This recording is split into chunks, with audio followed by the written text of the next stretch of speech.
OBJ. That's strangely close to Daniel Jones from the Giants. Daniel, is that you? Beat the Chiefs. Show me. If the Broncos and Russell Wilson can show me that they can beat the Chiefs, then I will start believing. The crowd up. And so are this defense, and Kansas City won't snap the ball again. The Denver Broncos have beaten the Kansas City Chiefs. David Montgomery on the Lions, former Bear, gonna make this his revenge game for sure. David Montgomery gets the touchdown that ices the game. No! And there's the flag. There's flags. There's flags. There's flags. There's flags. Snap. Hold. Kick. Denver wins! Denver wins! Let's go! They open. No! What happened? Oh shit. Ladies and gentlemen, welcome to the second half of Buffalo in Jacksonville. We got Buffalo lining up for the field goal. They received the ball to start the second half. And on 4th and 4, the field goal. Good. It's going to be 13-7. And we are going to update the ticker.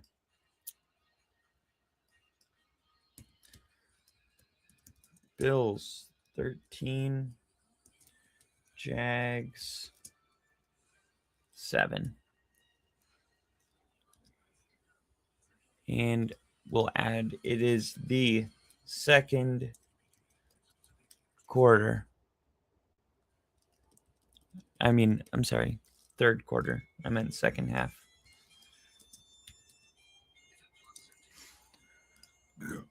Here we go. Is Rick still drunk as fuck? I don't know. It is very possible. It is very possible. I will say that. I have the game on Paramount Plus, and I'm trying to get it on my computer. Let me see. Account. Switch plan. Kyle.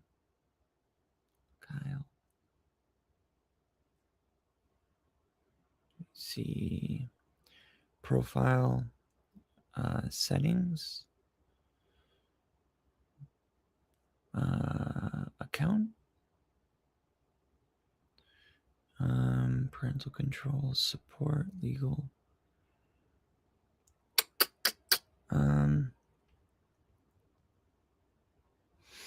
How do I log in without knowing my login? Make sure. Okay.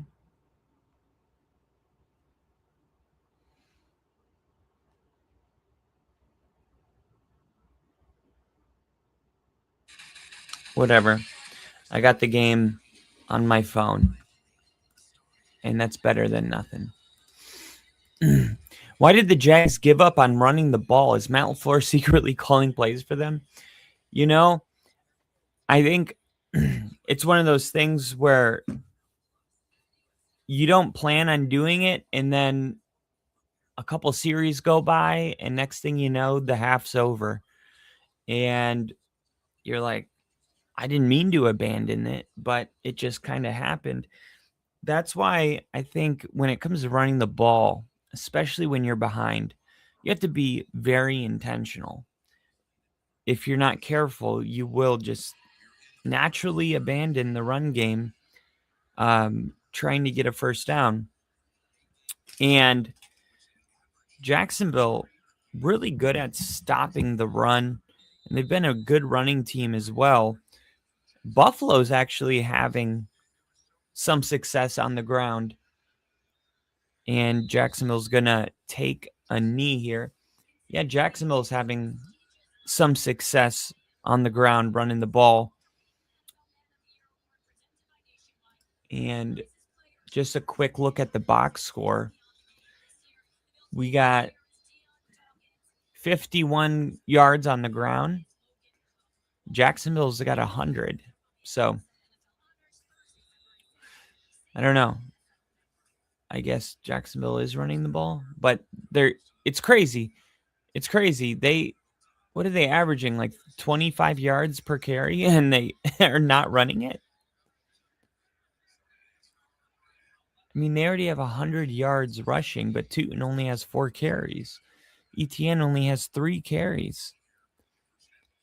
Here's a quick throw to Parker Washington. And Washington moving the ball for a first down.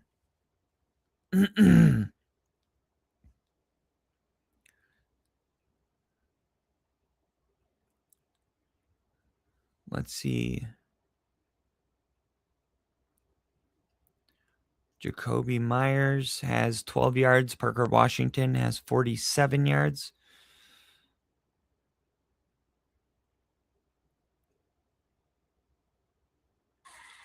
Here's a pitch to ETN. ETN's got 10, 20. And yeah, I mean, that's definitely going to be the key to victory right there. Running the damn ball. And I mentioned this last night. You know, Buffalo, they have the number 1 passing defense in the NFL. But it's not because they have a great passing defense. It's because their opponents, on average, have the fewest pass attempts against Buffalo. And you might think, why? Because their opponents lead the NFL in rushing attempts because Buffalo's not good at stopping the run. So teams have been just running the ball 80% of the plays against Buffalo. And it's been working out. It's been a very effective way of beating Buffalo because it keeps Josh Allen on the sideline and burns a bunch of clock, and they can't stop it. So, yeah, it is a little surprising to be in the second half and see ETN with 4 carries, Tootin with 4 carries, and that's it. Even though both of them have 50 yards on those 4 carries. And if Jacksonville, doesn't end up winning this game, that is going to be a major question mark. So good point, Crafty.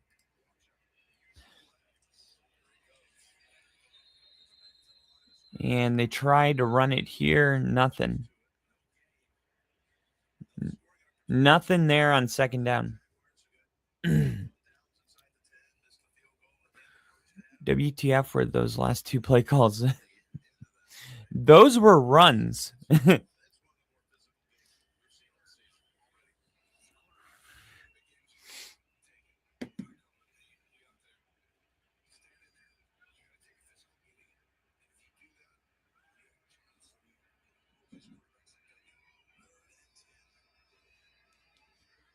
Here we go, 3rd and 10. Trevor Lawrence looking to throw. Caught. Dropped. Is that going to be a flag? Oh, I thought they might call a flag on that hit. That was either going to be a touchdown. Oh my God, no, he almost intercepted it. Sorry, watching on my phone. I'm going to pull up another way to watch it. See if it's too far behind.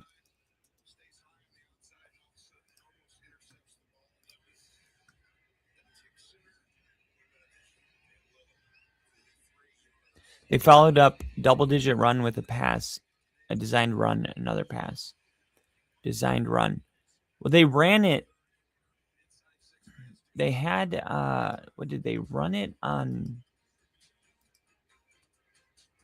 First down, right? But was it Trevor Lawrence? Was it his designed run, or was he just trying to make something out of a busted play? Let's see, how far behind is this stream? Because I'd rather watch it on my computer.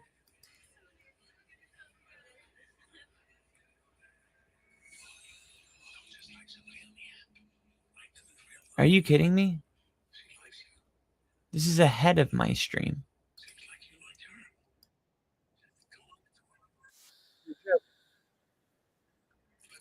Okay, so pirating it is ahead of me watching it on Paramount Plus. So awesome. That's a win-win for me because now we get to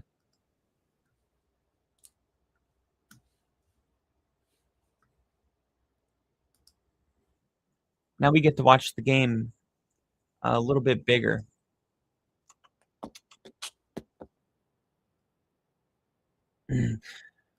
Cohen trying to sell the game. Crafty, are you like going for the Jags really hard or something?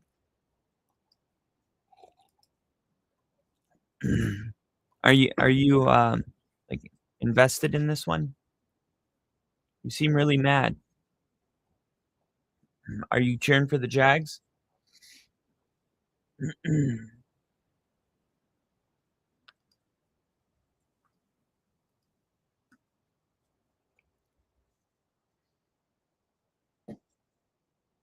All right. I need a couple things. I need Dalton Kincaid to have 14 more receiving yards, Parker Washington to have 13, Jacoby Myers to have 28, James Cook to run for 23, Josh Allen to run for 6 more, and Trevor Lawrence to run for 20 more.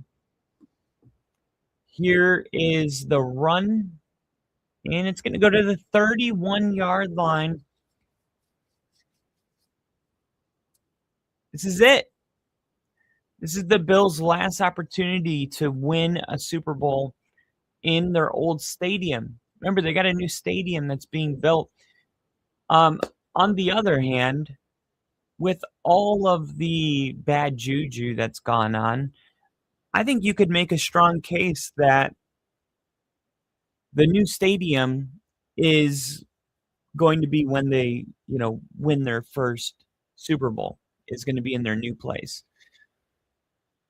They lost like 4 Super Bowls in a row at their current stadium. I'm not sure if things are going to turn around this year or not. And I said this earlier. I'm like, I think it's really unfair for Josh Allen because they say, if not now, then never. And I'm like, okay, so they're saying because Mahomes and Lamar Jackson and Joe Burrow aren't in the playoffs, then this is his opportunity or it'll never happen. And I think that's BS. Like, first off, it's just super rude to insinuate Josh Allen can't beat those 3 quarterbacks because we've seen Josh Allen lose against those teams, and it had nothing to do with Josh Allen. Matter of fact, I think, and I mean this, I think Josh Allen might be the best postseason quarterback I've ever seen. There's great quarterbacks, but as soon as the postseason starts, they're like okay. Matthew Stafford is definitely up there. A really good postseason quarterback. Jared Goff, surprisingly, had that one bad third quarter in the NFC Championship, but Josh Allen is insane. Insane in the playoffs. But anyway, this is his worst team he's ever had. So I think it's unfair to be like, if Josh Allen can't take the worst team he's ever had to the Super Bowl because these other quarterbacks aren't in it, then it's never going to happen. It's just like manufactured drama to try to, we'll make the game more excited by adding this layer. And it's like the game's exciting enough. Like, we all know Josh Allen wants to win one. We all know that those quarterbacks aren't in it, and maybe that helps him. But also maybe it doesn't because, yeah, those quarterbacks aren't in it, but you know who is? 2 of the best defenses in the NFL with the Texans and the Broncos. Drake May, who's an MVP candidate. Like Trevor Lawrence, who he's playing right now, who the Jags come in as the hottest team in the NFL. Like, okay, I mean, is the Mahomes and the Chiefs that we saw last year really better than these other playoff teams that are in right now? I think it's wildly insulting to the teams that are in the playoffs.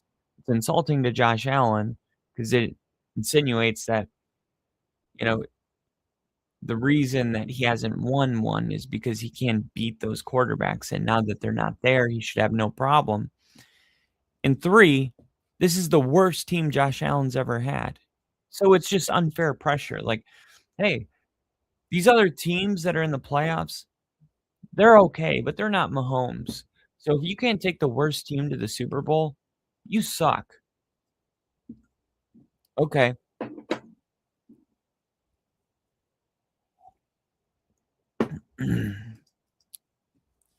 I think Allen's career will play out like Stafford's. He won't win until he ends up on a team that he doesn't have to carry on his shoulders. I've always said something similar, but for me, it was Elway. I've always felt like Josh Allen was gonna be like Elway. Um, I'm not sure, like, Josh Allen is ever gonna leave Buffalo. I think Josh Allen's probably gonna be a Bill forever.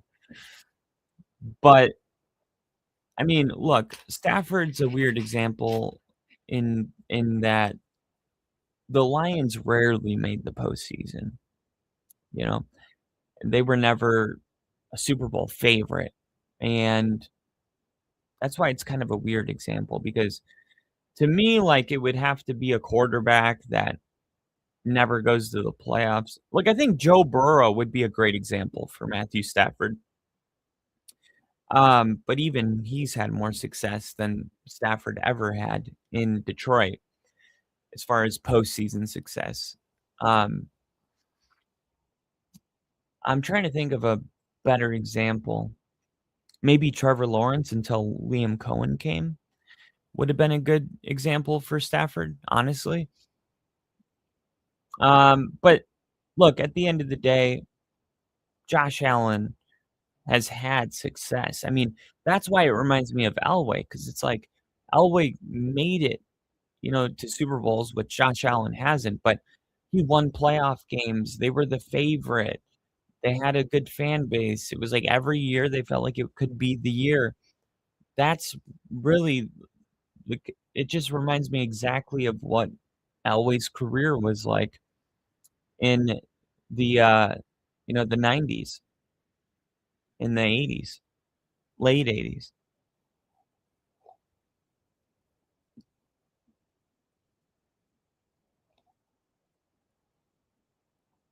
Speaking of John Elway,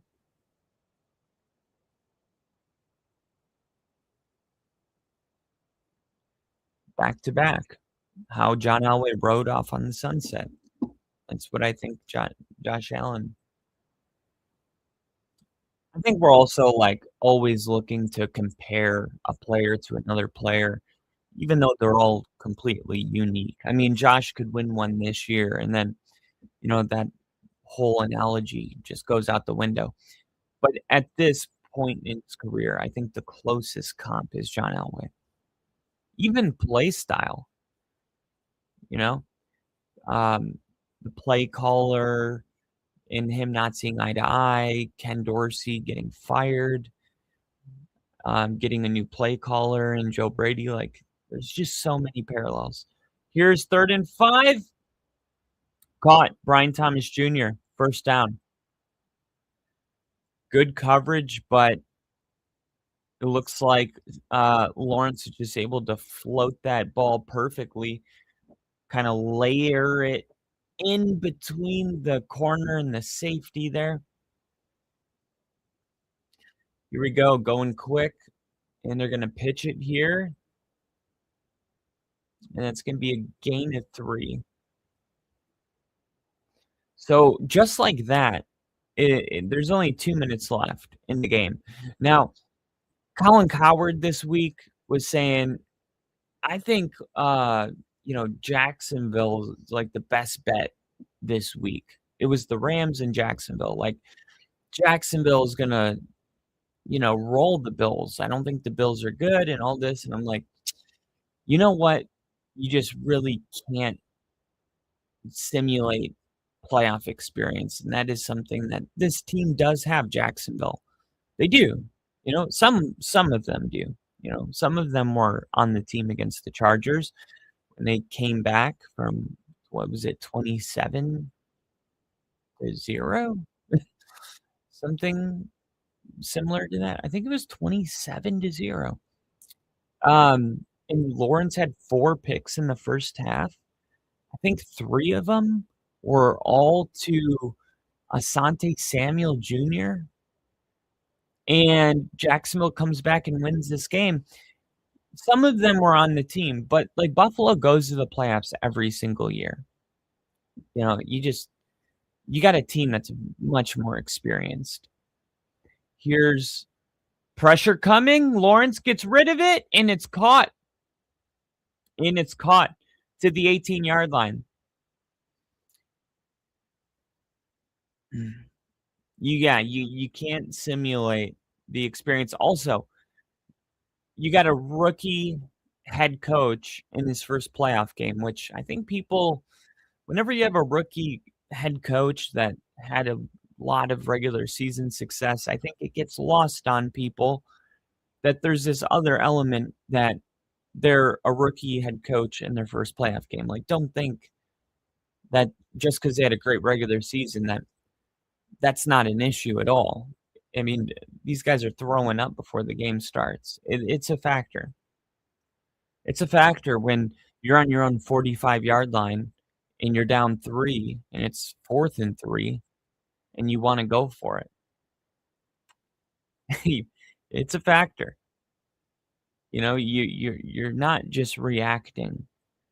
Your inner dialogue, you're thinking, okay, am I not calling this game appropriately? Because the finality of losing a playoff game is why you don't see people go for 2 for the win at the end of a playoff game. You just don't, because you would never want to leave your season up to a 50-50 coin flip, which statistically is what a 2-point conversion is. So you just don't see teams take the same type of risks that you see them take in the regular season. Playoff games are called differently.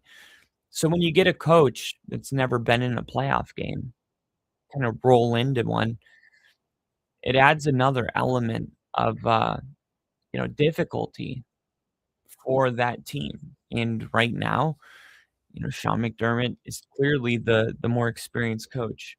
So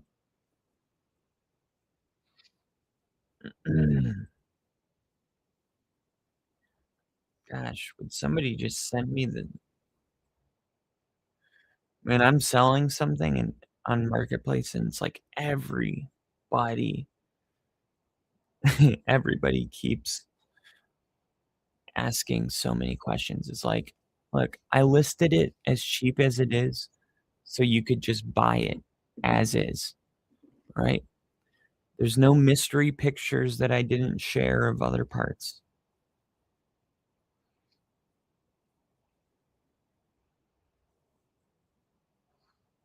Awesome. Look at this.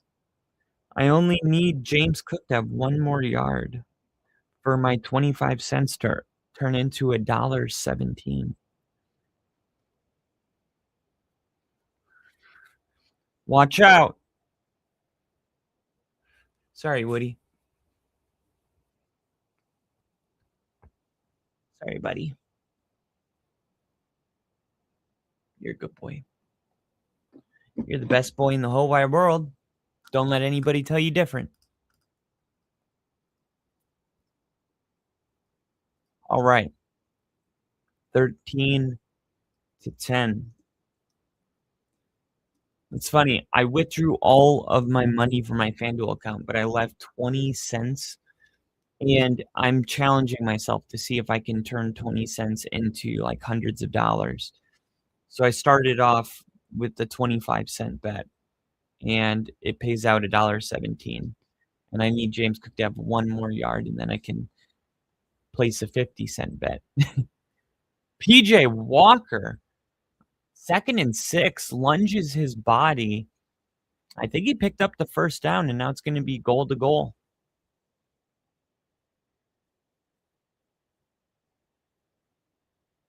Yeah, he got it. Man, Parker Washington, ever since that Broncos game, he really has just played a huge role. You've seen a little less, just a little bit less of, Jacoby Myers and a lot more Parker Washington. Even in the run game, you get him in motion, they're using him like a Deebo Samuel. Here is a QB sneak. Trevor Lawrence picks it up. First and goal from the 5-yard line. Here's an opportunity for Jacksonville to take the lead. And this is an interesting part of the game. You enter the fourth quarter, and if you don't get a touchdown in the next 3 downs, you kick the field goal and tie the game, or do you go for the touchdown to take a 4-point lead? These are the exact type of decisions that I just teed up for you about Liam Cohen in his first playoff game. Hopefully, if you're Jacksonville, it doesn't come down to a 4th down. Here's first down. It's a designed run, and Buffalo not fooled at all. And he came a couple inches away from getting back to the line of scrimmage. But look at this. This was, I mean, there was 3 Bills.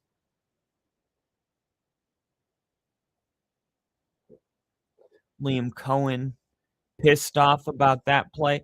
Man, Liam Cohen all year was my favorite head coach in this cycle. Here's second down. Trevor throwing end zone. Touchdown. Parker Washington. Who else? Liam Cohen calling designed runs like he's Mike Kafka. So there it is. And look, this seems like a no-brainer extra point. Look, there's something to be said about there being no pressure on a kicker when he's kicking a 70-yard field goal, because if you miss it, it's like, who cares? You missed it. You're just out there, you're playing free and having fun and showing off, if we're being honest. But you saw when this quarter was coming to an end, a 54-yarder in a playoff game. This guy is still a little kid. Like, he's still a very young person that's never played in this type of pressure. And you're seeing he missed the kick, and everyone goes, how do you miss a 50-yarder and you got no problem booting a 70-yarder in the preseason? Does anybody really need to answer that? I mean, come on, think about it. First off, like I said, a 65-yard field goal, 66 to 70, those are no-pressure kicks because no one's expecting you to make it. If you make it, it's super cool, but it's kind of like shooting a half-court shot. It's not like, pressure's on. If you miss this, like, you're going to have a lot of explaining to do. But a 40-yard field goal with the game on the line, I guarantee you Cam Little would rather kick a 67-yard field goal with the game on the line than a 52-yard field goal with the game on the line. Because one of those kicks gives him an out if it doesn't go in. So, I mean, Cam Little, we have an injury. I said all this to say, like, this extra point, and not just this extra point coming up, but every field goal from this point on, we're going to see Cam Little for the first time. Like, we're going to see what he's made of, right? We know he's got a big leg. We know he has a big leg. But is he clutch? Like, truly playoff level clutch? I mean, look, the playoffs, as far as kickers are concerned, the playoffs are where stars are born. Whether you're talking about the Patriots, Adam Vinatieri, remember him in the playoffs? Remember his Super Bowl? I think that was like the only Super Bowl I've ever seen where there was like a last-second field goal made. I think it was the Panthers Super Bowl where Justin Timberlake was like, I'll have you naked by the end of this show, and rip the shirt off. And then my dad was like, go upstairs and clean your room. And I didn't understand what was going on. Sorry. Well, Justin Tucker. Even what's his name for Kansas City? Bucker. Brandon McManus. I was saying yesterday, he missed 2 field goals yesterday, but in his glory days, dude made every kick in the Super Bowl 50 run. I think he went like 12 for 12. So the postseason for kickers is really where the star is born. Here's a snap. Hold, kick is right up the middle. Perfect. All right. That was a major kick, and he had no problem with it. There wasn't a doubt about it. So that's good that he was able to shake off that last one. Now, Al Michaels isn't calling the game, so we might actually hear the correct name of the injured player. By the way, it was announced last night that Al Michaels is returning for another year. He said he's feeling great, and he's at the top of his game right now. So he will be back next year. Look at this. Look at this playoff picture. So if Buffalo wins, New England wins. If Buffalo wins and New England wins, Denver's playing Buffalo, period. It doesn't matter what happens in the Texans-Steelers game. You know, it doesn't.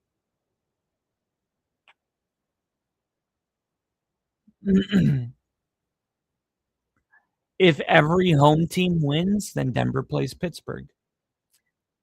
Yeah, if I could pick 2 opponents, it would be Buffalo or Pittsburgh. So, yeah, I'm going for Buffalo. Now, if Buffalo loses this game and Jacksonville wins, I want to play Jacksonville again. Absolutely want to play Jacksonville again because I know for a fucking fact that our team was just not in it. Like that would it's the NFL. It happens, right? You have a Sunday when you're not at your best, they're at their best. You've won 13 games in a row and eventually you lose one. And I would like a rematch if possible. There's James Cook with a run, and that will get me the yards. There we go. Right, I turned 25 cents into $1.17.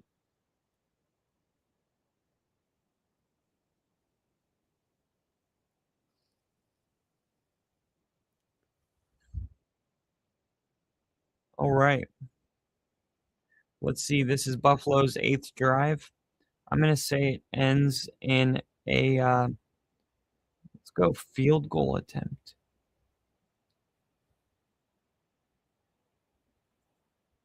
Fakes the handoff. Allen looking, and then just dangerous pass. Dangerous pass, to be honest.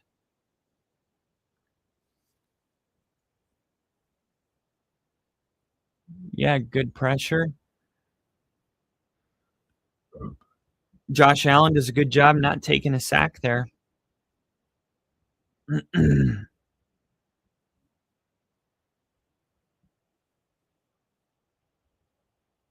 every time I try to place it. Here we go. I actually friends with one of Jacksonville's cheerleaders. Her name's Mandy. Here we go. 3rd and 4, quick throw. There it is, Dalton Kincaid. It's a massive conversion right now. At this point in the game, that's exactly what you want to see.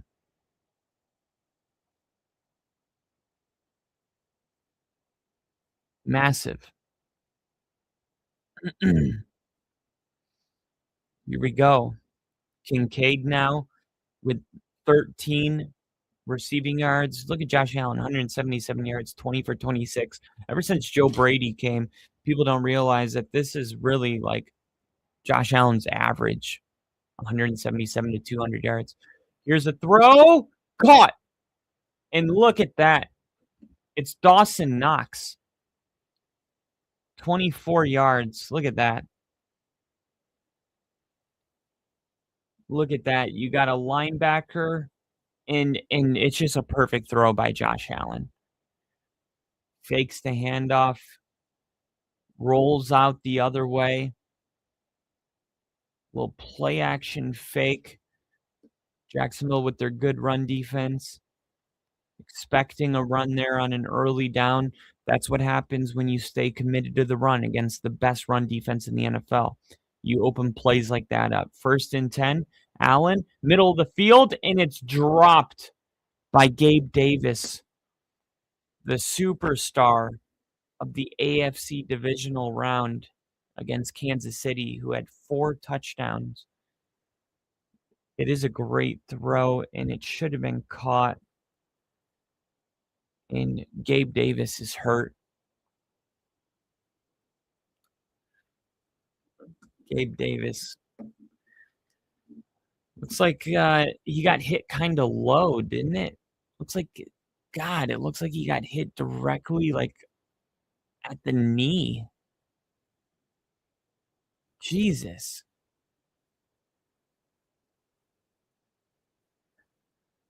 Such a weird time with the NFL because it's like you got these guys trying not to go too high, and then next thing you know, they're diving at people's knees. All right, Keon Coleman comes back into the alignment.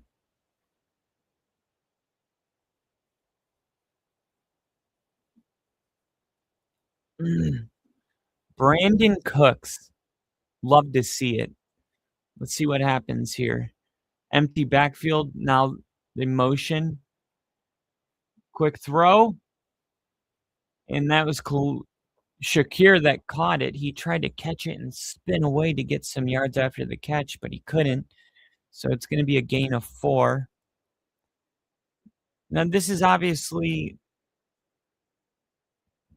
part of the field where a field goal isn't something you should deny, right?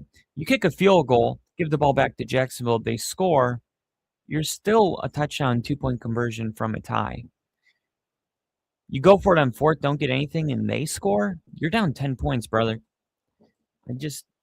Also, you get a 3 and out on Jacksonville, get the ball back, a field goal wins the game. Like, look at this designed run. Josh Allen. Why did he do that? He slid. He started his slide. I don't know. Yeah, he gave himself up a yard short, and that's just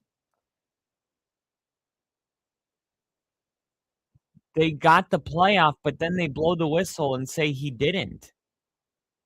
Liam Cohen throws the flag.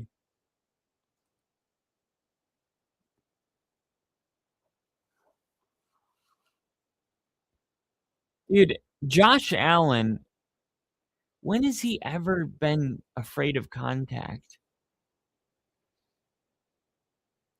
I mean, he's looking right at the line to gain, and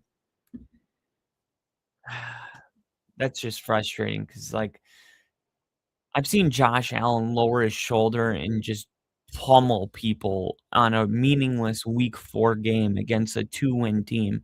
Now, here you are in the playoffs on a key 3rd down in the 4th quarter, down 4 points, and you do that. We got the one, the only, the great, even legendary, some would say, Daniel Barry Sports Highlights. Happy Sunday, brother. Let me know who you're going for in the chat. I feel very confident Crafty is going for Jacksonville, although he did never specify when I asked him.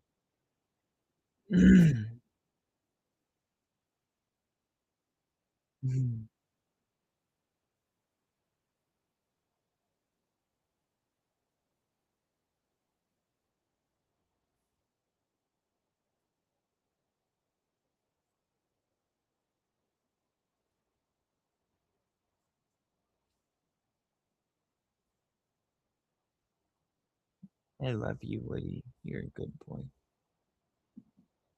He's like, what's that? Did you say you love me? I did. I did say that. I love you. I think you're a good boy. You're a good dog. You're a good boy. Yes, you are. You're my best friend. I love you so much. You want to give me a kiss? Okay. I love you. a good boy. High five. High five. High five. No high five for me? High five. High five. Yeah, high five. Thank you, Woody. He's like, fine, I'll do it. I'll do it. I'll give you your high five. Good boy. I can't believe Bad Bunny's doing the halftime show.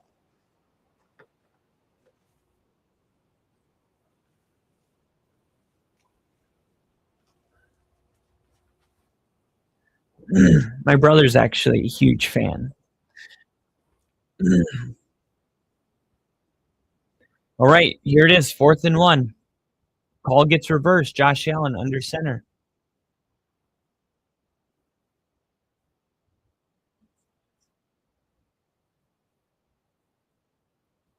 Here we go. First down. Wow. He needed 1 yard and picked up 5. I mean, that's what I'm talking about. Like, you got a guy like that. I don't know. Like, you could make a real case that it would have been better for Josh Allen to slide, avoid a big hit by a linebacker, and just do a tush push.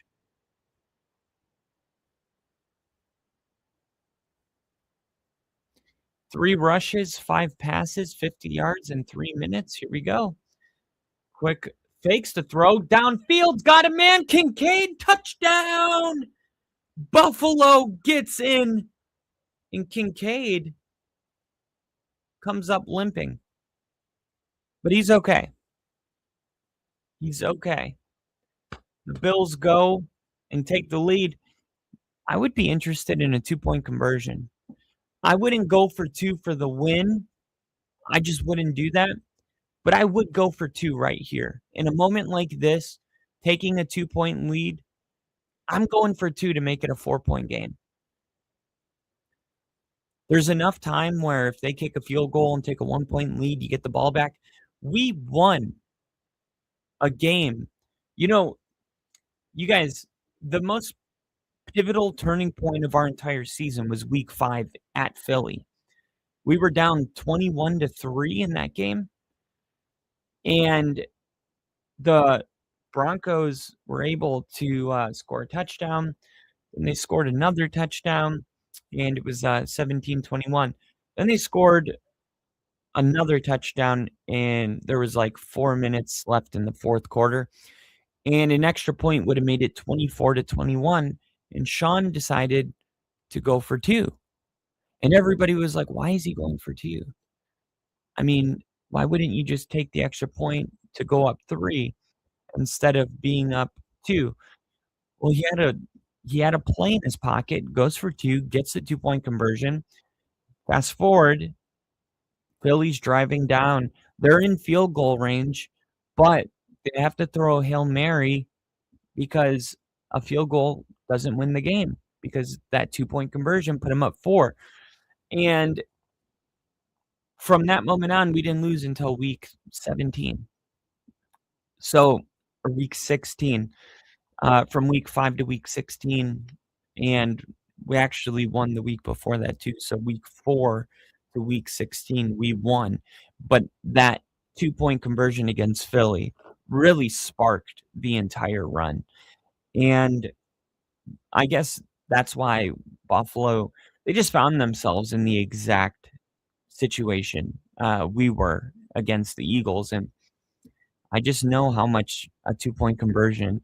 Like, I'm not a fan of going for 2 for the win at the end of a game with the finality on the line, but if you already have a lead and you already have, like, I would be less inclined maybe if there was 2 minutes left in the game, because if you don't get it and they kick a field goal, the game's over. Like I said, it's the fact that there's, 8, almost 9 minutes to go in this game, right?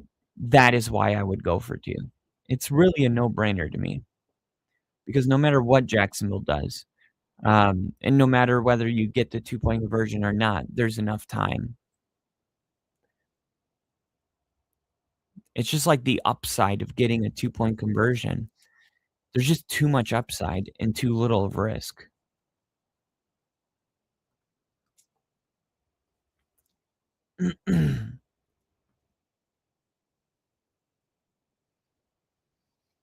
Wow. It's the first time I've ever seen that stadium full. Saying I've been to more Jacksonville Jaguar games than any other franchise, any other team.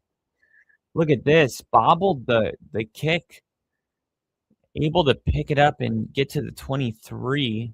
Could have been a disaster.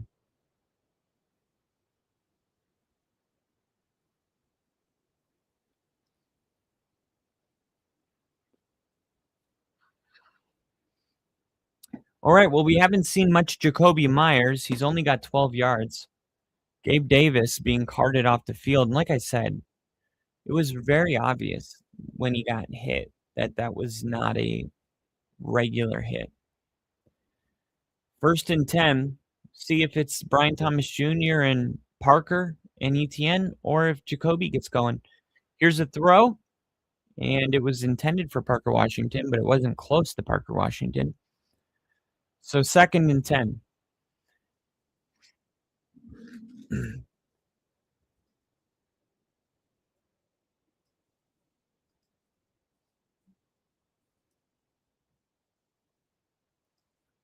It sucks, man. It fricking sucks because, like, he gets an opportunity to come here, and that's the same leg that he had an injury on, and it's not even like he re-aggravated it, on his own. Like, anybody would have got injured on that play. Look at ETN taken off to the 39-yard line as we hit the 8.5-minute mark.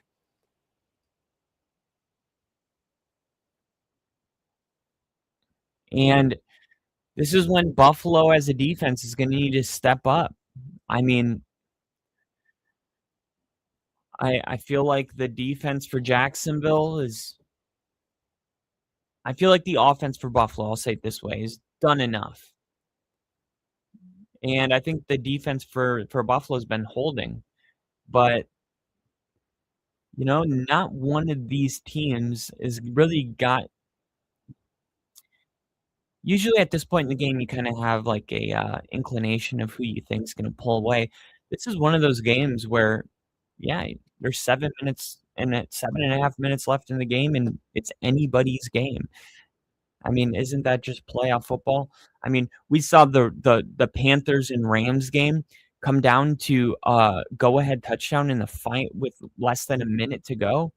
We saw the Bears make a insane comeback to win in the last seconds.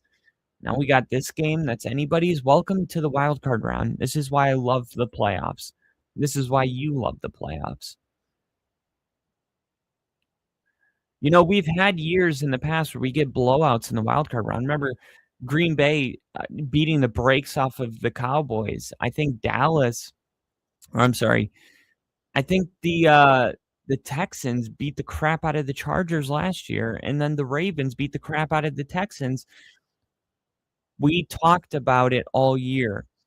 You know, all the critique for Denver winning all these close games. Eventually, you wanna see them pull away in one. But the fact of the matter is there's never been this many games decided by 3 points or less in the history of the NFL. The parity is real, and we're seeing it play out in the postseason. 3rd and 8, rolling to his right, there's a flag. This is gonna be a first down. This is going to be pass interference on Strange, and that's gonna give Jacksonville a first down with 7 minutes and 10 seconds to go. Wow. It's gonna be holding to be exact, 1 second.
Dang.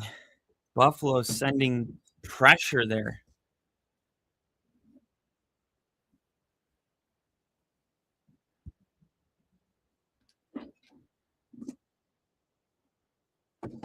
Yeah, that was a really good no call.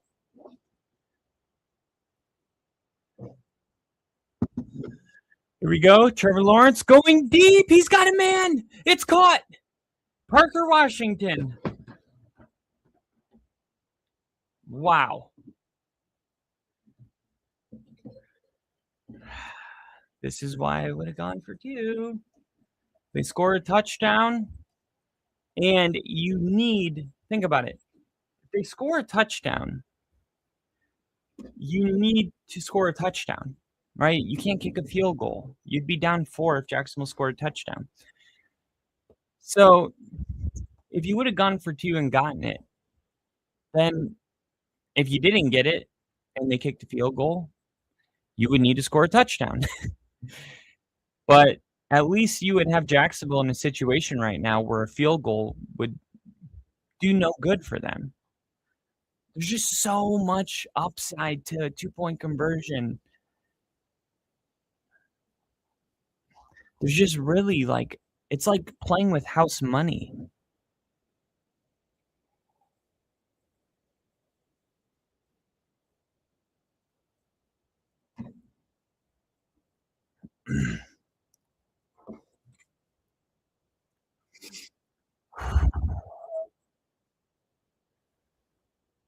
Man, this is coming down to the wire here. 2nd and 5, handoff, ETN. Can you get the edge? Bounced off of a pretty significant hit, and he's going to be about a yard short. So big 3rd and 1. Big 3rd and 1.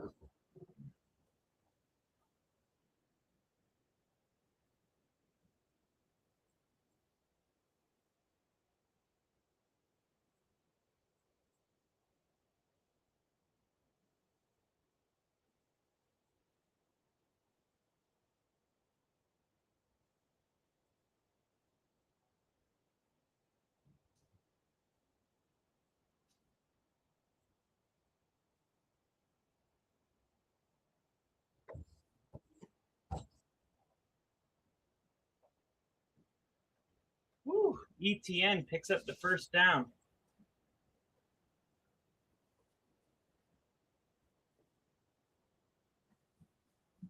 There you go.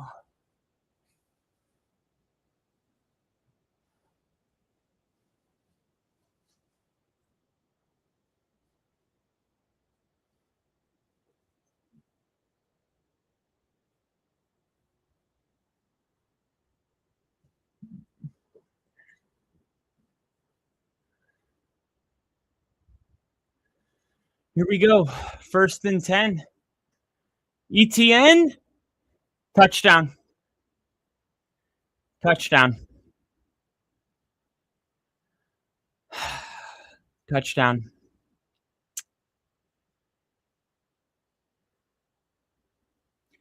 Here's the other thing, and I swear I'll stop talking about the 2-point conversion. If they would have gotten the 2-point conversion, then Jacksonville's extra point right here, Buffalo would be able to kick a field goal and tie it. I mean, that's 3 different layers of why a 2-point conversion is huge. I'll leave it alone. I pretty much beat the dead horse there, but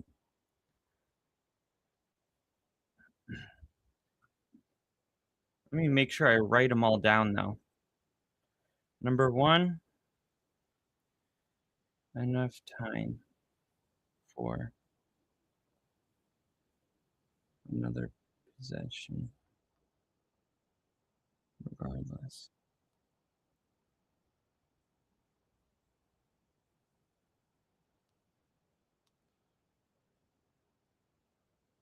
Forces Jacksonville to need a touchdown. Number 2, it forces Jacksonville to need a touchdown in order to take the lead. Number 3, if you don't get the 2-point conversion,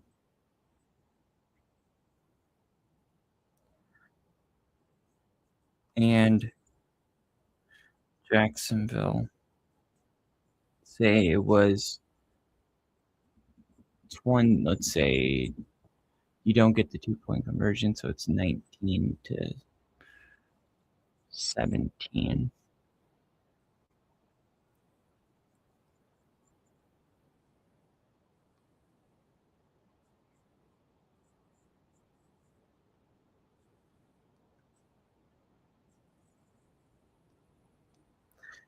Yeah. So it's like you get the 2-point conversion and it's 21 to 24. You don't get the 2-point conversion and it's 19 to 24. So you're either down 4 or 5.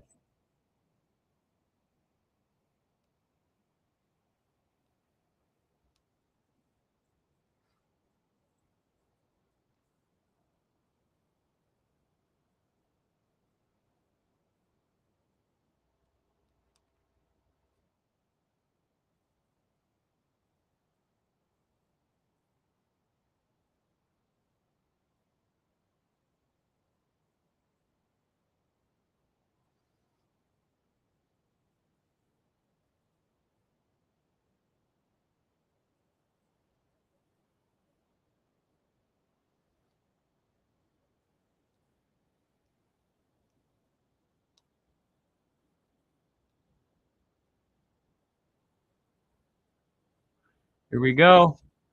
Big return. 30 to the 34.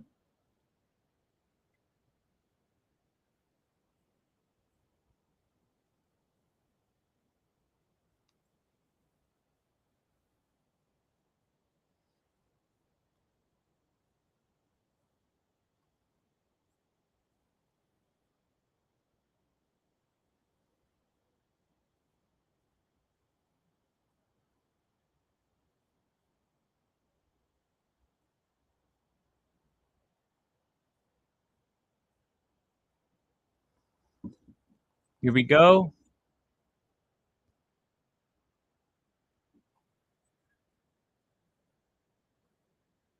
If you don't get the 2-point conversion,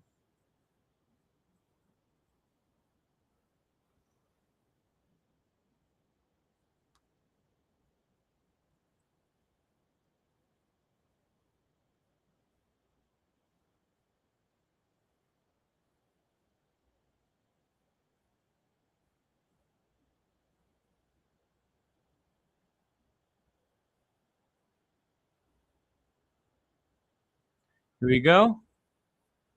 Handoff on 2nd and 2 goes for 1.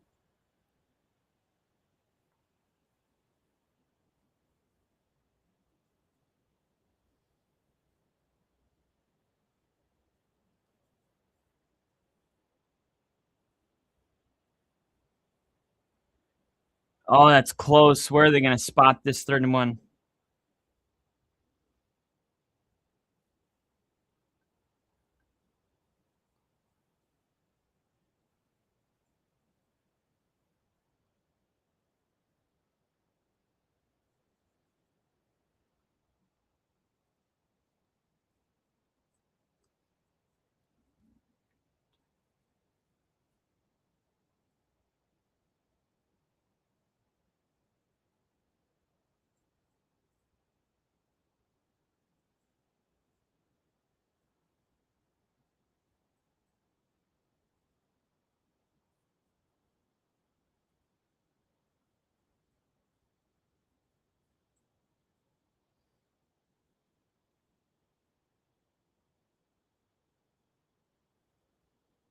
Here we go.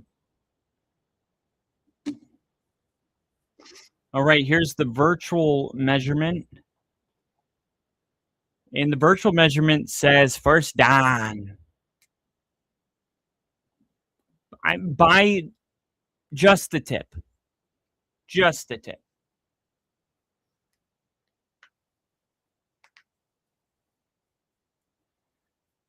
2 minutes and 42 seconds.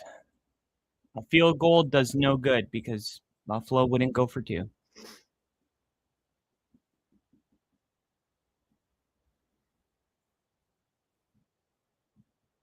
It'd be huge if a field goal tied the game. Here we go. Pressure coming. Allen taking a shot. He's got an open man. All the way down to the 20. And the Bills are in the red zone because of Cooks. And we're going to the 2-minute warning. And Buffalo is 20 yards away and 2 minutes away from the go-ahead touchdown.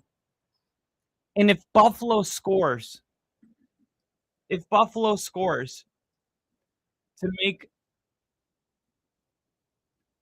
make it 27-24. Oh my God, there's just so many layers to it. Like if they went for 2, oh my God, I can't. I keep seeing another thing that this would have helped. See, if they got the 2 and were only down by 3, 21-24, and scored a touchdown, then they would go up 28-24, and Jacksonville, with less than a minute to go, would have to score a touchdown, and a field goal wouldn't tie the game.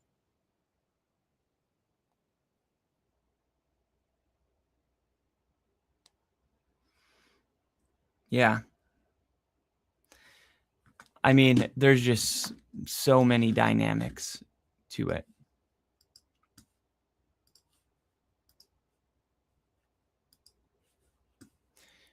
And of course, you could easily just say, yeah, but I mean, if they didn't get the 2 and the Bills scored on this next drive, then Jacksonville could kick a field goal and win by 1. And it's like, yeah, but Buffalo, in that case, if they didn't get the 2 and they scored right here, they would go for 2 again. And statistically, it is a 50-50 play. So if they didn't get the first one, chances are they get the second one and make it a 3-point game. So like I said, we're still playing with house money here. And I think this is something that is going to, maybe it's going to take 5 more years, but 9 minutes to go, teams are going to select to go up by 4.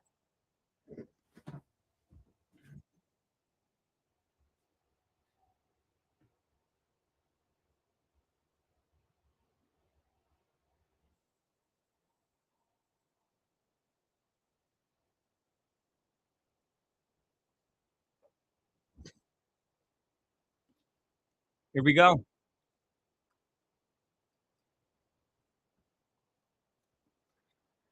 Wow. 1st and 10. Both teams have all 3 timeouts. Allen rolling to his right, then dumps it off to Knox.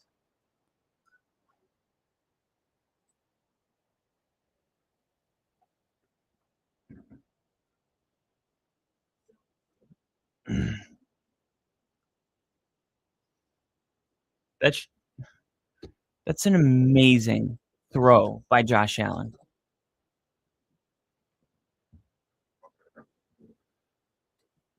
1 minute, 27 seconds. Both teams not calling any timeouts. Quick throw. And now you're going to get a timeout by Jacksonville.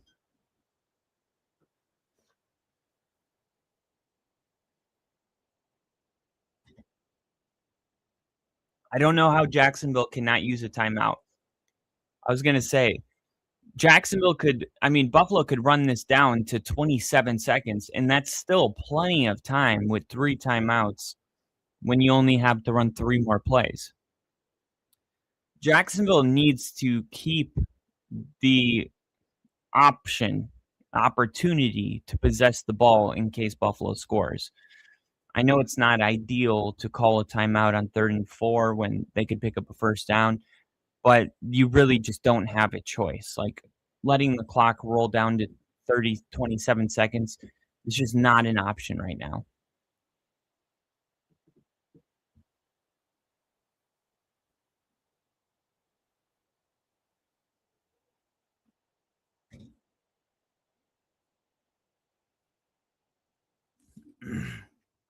Here we go.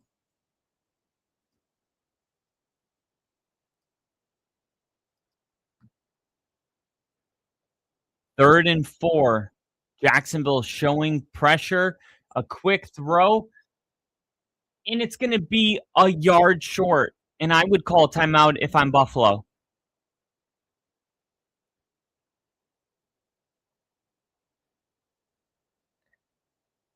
If I'm the official, stop the clock. So good call not using a timeout for Buffalo. Let's see. You got to extend that ball, man.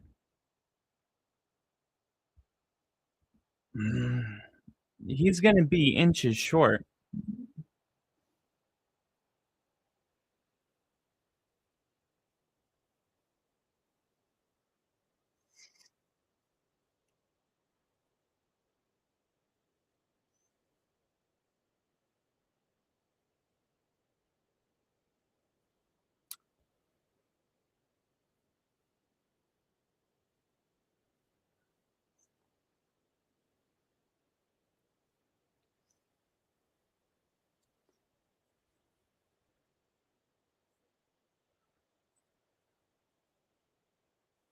I feel like it's got to be a tush push.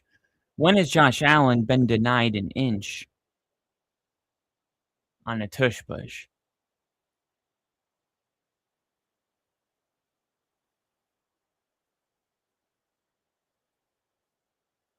He got it.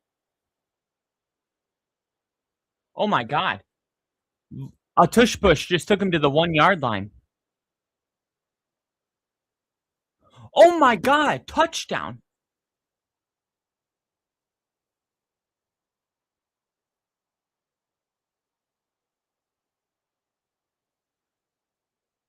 That's I don't think that was a touchdown, and I don't think Buffalo wants it to be a touchdown.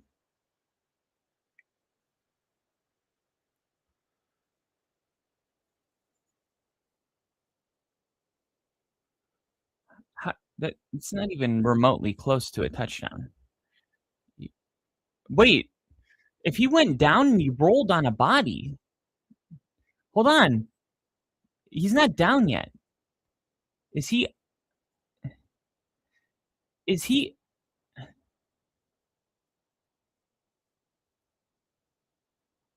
We.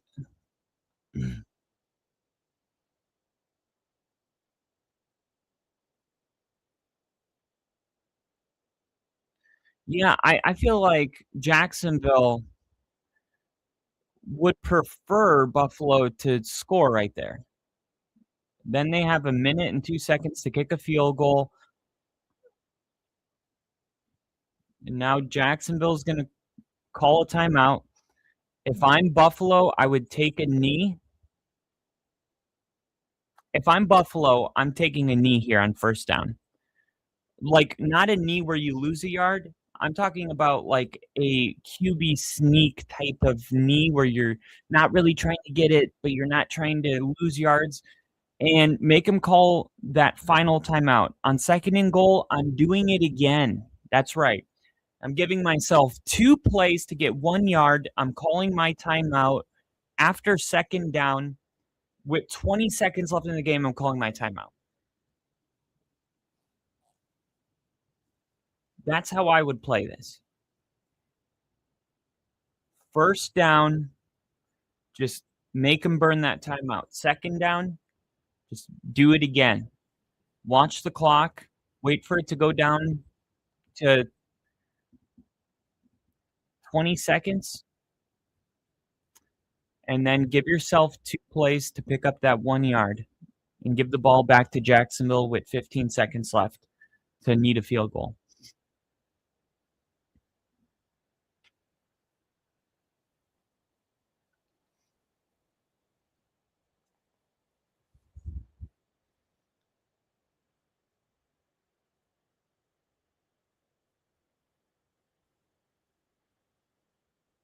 See, the way Josh Allen was running the ball, I just wouldn't have scored that quick.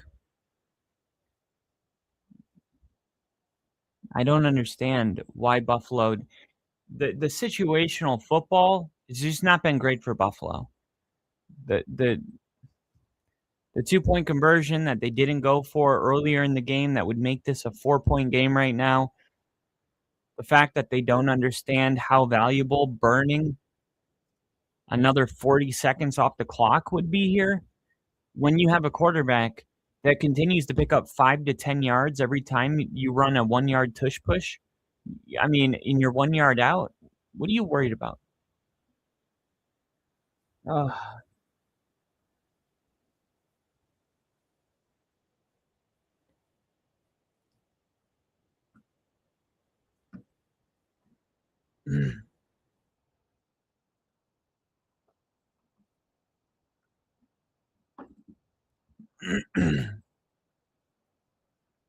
I bet the last one was the Chiefs and Bills.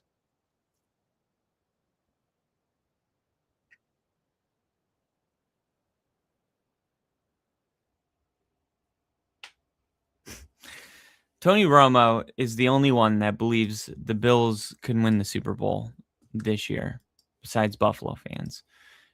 These two teams can win the Super Bowl, right? What about New England? What about Denver? I mean, what about Houston and their defense? Look, if you're in the postseason, you can win the Super Bowl, period. Only 7 teams allowed.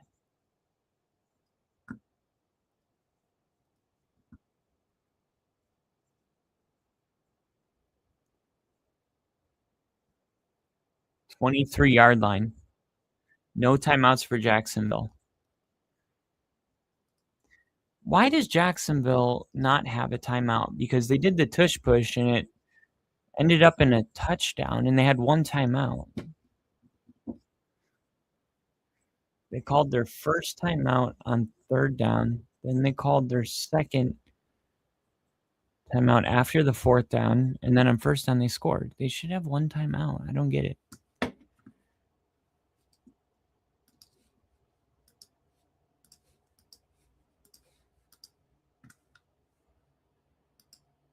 Oh my God. Oh my God. Buffalo's going to win this game. Buffalo's going to win this game. Interception.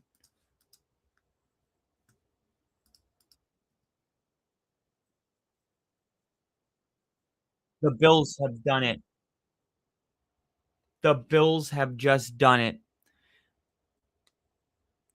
And everybody that was so confident and, oh, Jacksonville this, Jacksonville that, it's over. It's over. Buffalo has done it. Man. I mean, the ball just gets tipped, and it was Jacoby Myers. It's Jacoby Myers.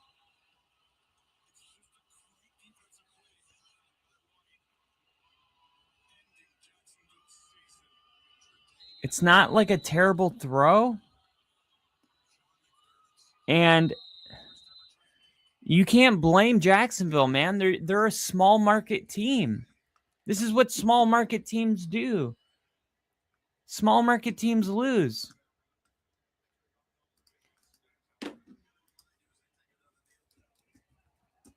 You can't blame Jags.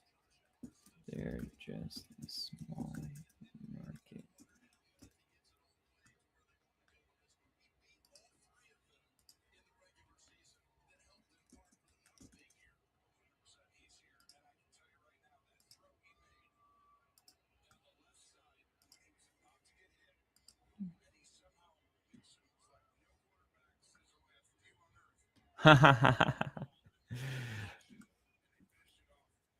Holy crap.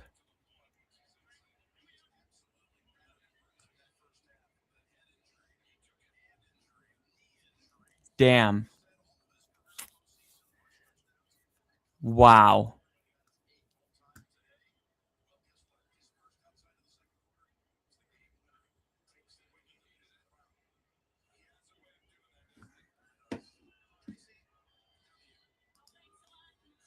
Wow.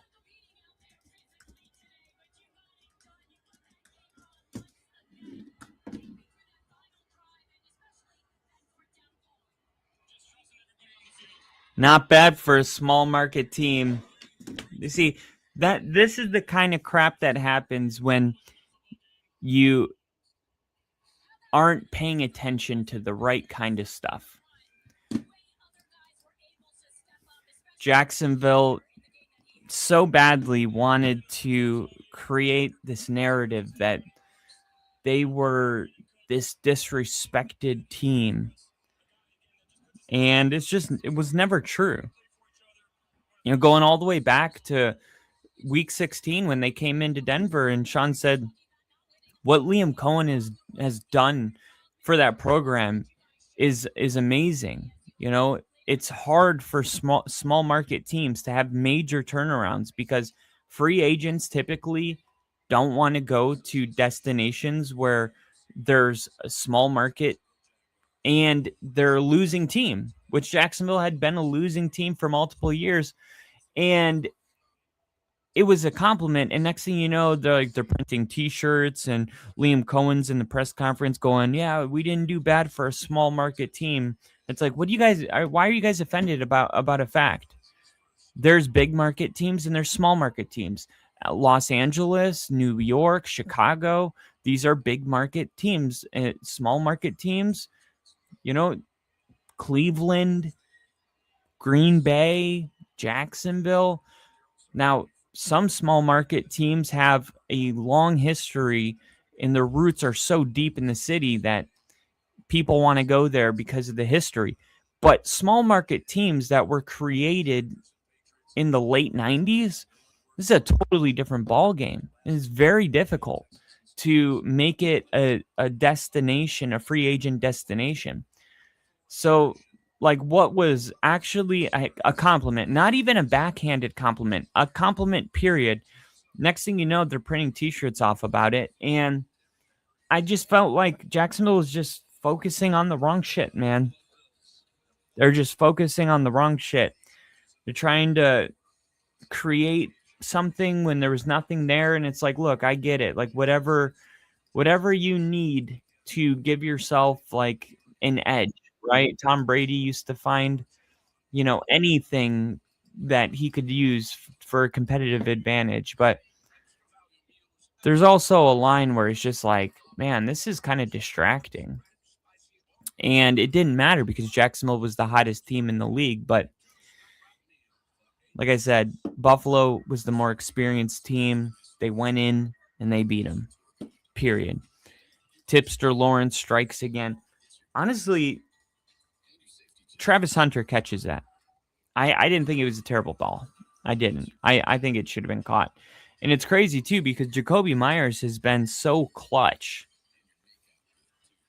And, man, Trevor Lawrence just got his grills.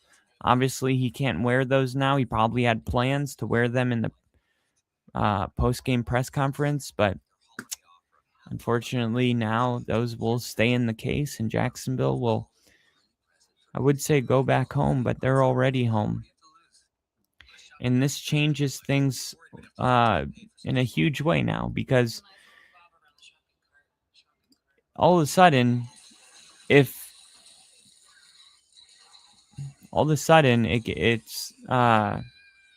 kind of set up now where the Texans game in the Texans and Steelers game, it doesn't matter anymore. The Chargers either win and we play the Chargers, or they lose and we play Buffalo. That's it. But this time, it's not the wild card round, and this time it's in Denver. Remember last year, we played Buffalo and got spanked. I actually like the way we match up against Buffalo.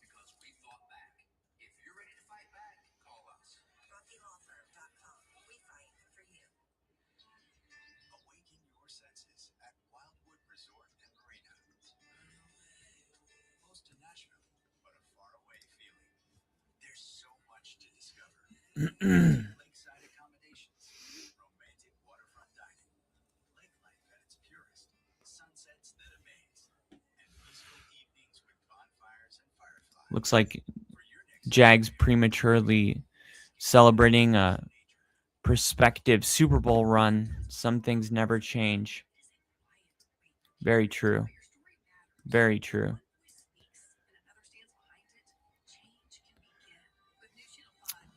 Man, the finality of it is wild. I mean, you got an entire minute to take the ball. I mean, you got Cam Little, right? I mean, you really just got to take the ball 30 yards and you got a makeable field goal. And you got a minute to do it. And, I really believe that everybody in that stadium felt like Jacksonville was going to get in field goal range. Whether the kick was going to be made or not, nobody knows. But that is the brutal thing. They say Mother Nature is so unforgiving. The NFL playoffs are unforgiving, man. It is brutal. You're a minute away, 30 yards, you get the field goal, you're at home, you win a coin toss, you're feeling good, and you throw a pick on the first play, and the season's over. And it's like, I mean, it's like, even if you're not a Jacksonville fan, just as like a fan of, what it's like to whoever your favorite team is, you can sympathize with that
All right. And sorry about that. My computer died. Great game. Great game. Jacksonville loses. We had 5 lead changes in the fourth quarter, which tied a postseason record. They didn't say which one it tied, but I'm assuming it was the Bills in Kansas City in 2021. You know which one I'm talking about. 12 seconds. That's all I got to say. But hey, great game.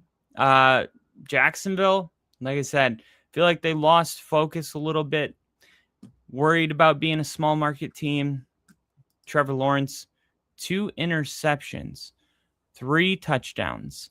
I feel like Buffalo really played the exact type of game they wanted to play against Jacksonville. Now, Buffalo's not a team that wants to get into a shootout. They're just not that type of a team. But they were still able to score 27 points. They didn't go a single quarter without scoring at least a field goal. They scored 2 touchdowns. Both teams scored 2 touchdowns in the fourth quarter. And really, both teams scored 3 points in the third quarter. Both teams scored 7 points in the second quarter. The difference in this ball game was Buffalo scoring 3 points in the first quarter and Jacksonville not scoring in the first quarter. And that is sometimes when you go back and look at a game where you see, man, people always say we got to emphasize starting fast. I mean, like this game was exactly tied in every quarter except Buffalo +3 in the first quarter and Jacksonville going scoreless, which turned out to be the difference. But this simplifies things in a big way because, like I said, the first seed is obviously the Broncos. They're going to play Buffalo unless the Chargers win. If the Chargers win, they play Chargers. I mean, it is pretty simple. And that would mean that the Patriots would play the Bills. So it'd be Bills, Patriots, Broncos, Chargers, which is very fitting for the divisional round, right? 2 divisional games. If you were to ask me, like, who would you rather play, the Chargers or the Bills? I think it would be the Bills. But then again, maybe the Chargers. I don't know, man. I don't know. Like, I'm watching Buffalo today, and I'm like, is there anything that they're doing that's, like, mind-blowing? No, but isn't Josh Allen just incredible? Like, but I don't know. You know, we just got to play whoever we play. But we're going to have the answers here in 3 minutes. So I'm going to close this down. I got to open up. We got a fucking playoff game coming up right now. So Eagles, 49ers. I told you the 49ers are going to win this game. I've tripled down on it. I can't triple down anymore. That's the way it's going to be. Trent Williams in, Lane Johnson out. Could that be the difference? We're going to find out here in a second. I'll see you guys on the 49ers stream. I hope so.